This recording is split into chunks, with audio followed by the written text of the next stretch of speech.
नमस्कार। झारखंडी अपडेट में आपका बहुत बहुत स्वागत है। झारखंड की हर छोटी बड़ी खबरों के लिए चैनल को सब्सक्राइब करना बिल्कुल ना भूलें, साथ ही वीडियो को लाइक भी करें। छत्तीसगढ़ के सुकमा में नक्सलियों और सुरक्षा बलों के बीच मुठभेड़। छत्तीसगढ़ के सुकमा जिले में नक्सली इलाके क्षेत्र में सुरक्षा बलों की ओर से लगातार नक्सलियों के खिलाफ अभियान चलाया जा रहा है। इसी बीच आए दिनों नक्सलियों और सुरक्षा बलों के बीच मुठभेड़ होती रहती है, जिसमें कई बार नक्सलियों को मार गिराने में सुरक्षा बलों को सफलता हासिल होती है। इसी बीच कई जवान शहीद भी हो जाते हैं। जानकारी के मुताबिक 25 फरवरी शनिवार को भी नक्सलियों और सुरक्षा बलों के बीच मुठभेड़ हुई, जिसमें एक सहायक उप निरीक्षक समेत डीआरजी के 3 अधिकारी शहीद हो गए। अब आईआईटी और पॉलिटेक्निक के छात्र भी बन सकते हैं अग्निवीर।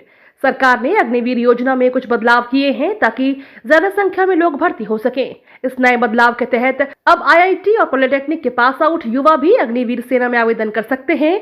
इस बदलाव के कारण ही बड़ी संख्या में युवा आवेदन कर सकते हैं और इसके साथ ही वोकेशनल कोर्स कर रहे युवा और निपुण उम्मीदवारों को खास प्रोत्साहन दिया जाएगा। सिर्फ इतना ही नहीं बल्कि इससे ट्रेनिंग टाइम भी कम लगेगा। पारामेडिकल कर्मियों की हड़ताल समाप्त। नियुक्ति में 50% सीट का मिलेगा फायदा। झारखंड अनुबंधित एनएचएम नर्सेज एसोसिएशन के तहत 40 दिनों से जारी अनुबंधित नर्सों और पारामेडिकल कर्मियों की हड़ताल शनिवार को समाप्त हो गई। स्वास्थ्य मंत्री बन्ना गुप्ता से बातचीत के बाद अनुबंध कर्मियों ने हड़ताल को समाप्त किया। 3 घंटे तक चली वार्ता में यह तय हुआ है कि पद सृजन के लिए 3 सदस्यीय कमेटी निर्णय लेगा। अब झारखंड में भी मिलेगा लिथियम का भंडार। भारत सरकार के निर्देशों के अनुसार जियोलॉजिकल सर्वे ऑफ इंडिया ने देश के इल्हाम की खोज जोरों शोरों से शुरू कर दी है। हाल ही में जम्मू कश्मीर के रियासी क्षेत्र में रेशम के भंडार खोजे गए हैं और अब झारखंड के कोडरमा, गिरिडीह और पूर्वी सिंहभूम में भी इसके मिलने की राह बढ़ रही है। निजी हाथों में जा सकती है शराब की बिक्री। कम राजस्व को देखते हुए निर्णय ले सकती है राज्य सरकार। आगामी वित्तीय वर्ष 2023-24 में शराब की बिक्री एक बार फिर से निजी हाथों में जा सकती है। इसका मुख्य कारण शराब के शौकीनों को वर्तमान वित्तीय वर्ष में हुई परेशानियों और राजस्व की कमी है। ऐसी स्थिति में आगामी वित्तीय वर्ष में व्यवस्था सुचारू और बढ़िया तरीके से चल सके, इसके लिए आयुक्त उत्पाद कर्ण सत्यार्थी ने सभी जिलों के उपायुक्तों को पत्र लिखकर आगामी वित्तीय वर्ष के लिए उत्पाद लाइसेंस के बंदोबस्ती का प्रस्ताव भेजने को कहा है।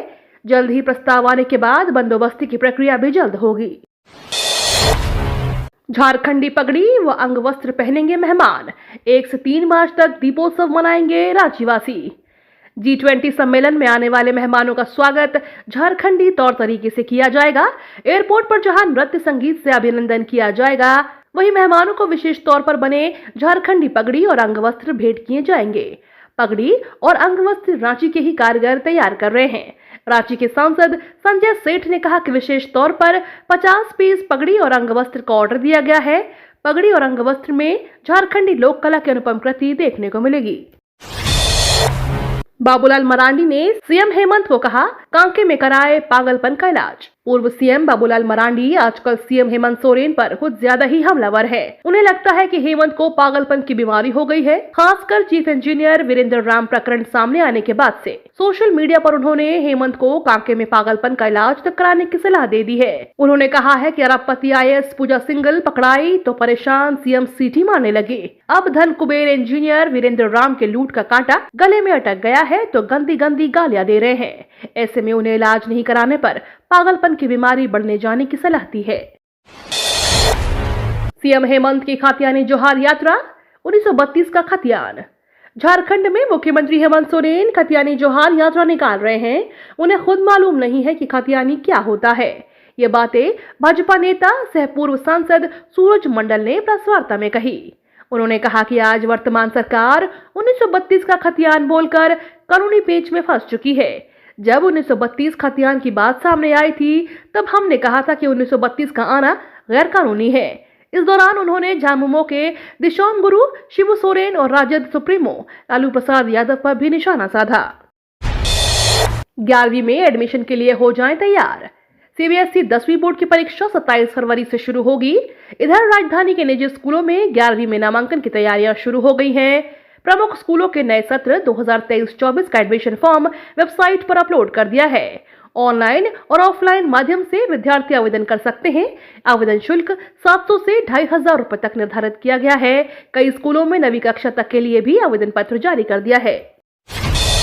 लाखों कर्मचारियों के लिए अच्छी खबर, मानदेय में वृद्धि। कर्मचारियों के लिए अच्छी खबर है। दरअसल एक बार फिर से उनके मानदेय में वृद्धि की गई है। इसके लिए आदेश जारी कर दिए हैं।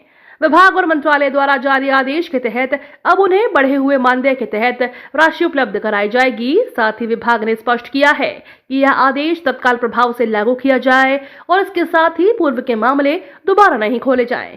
इसका लाभ हजारों कर्मचारियों को होगा। इसके साथ ही उनके वेतन बढ़कर 75,000 रुपए तक होंगे।